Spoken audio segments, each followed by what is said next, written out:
I think we were shocked. I'm going to be honest. I'm not saying anything out of line here. That it was shocking, and I think probably the shocking part for most Canadians was just the difference in levels of where I was paid and where the other councillor was paid. Put it down, please. You are on private property. Yeah, we came up to see if... What's your name? Yeah, my name's Rob. Yeah, I know who you are. Don't touch me. Don't touch my stuff. What are you doing on our property? We wanted to come up and... property. Yeah, we wanted to see if Dean was around. Can you call? He's not home. He's actually working like some people should be doing. Don't have his phone number. Instead of causing problems around here. It is difficult to see people living in poverty. It's difficult to see that these millions of dollars could have gone to support education or culture or health. And we're hoping that not all is lost and that we can recoup or regain and move forward.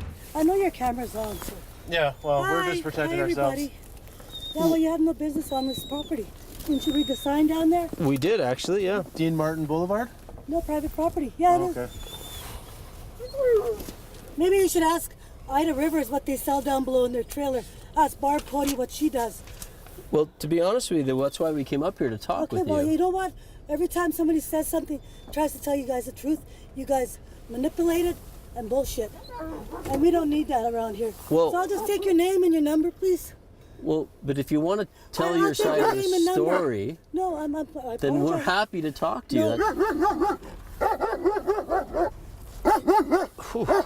Obviously, tensions in the Shuswap band are still at a high level, and they're still not sure what's going to happen to the former chief's son, Dean Martin. He is still the CEO of the band's development office, and his fate is yet to be determined. But he's made as much as $536,000 in the last 4 years doing that job. Talked to some band members who are concerned about the safety of the new chief and some of the council members, and I have also spoken with the RCMP who say they're aware of that, and they are monitoring the situation closely. They hope that cooler heads will prevail.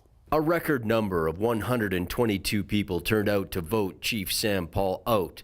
The Shuswap financial statements for 2013-14 show a large discrepancy that is unexplained up until this point.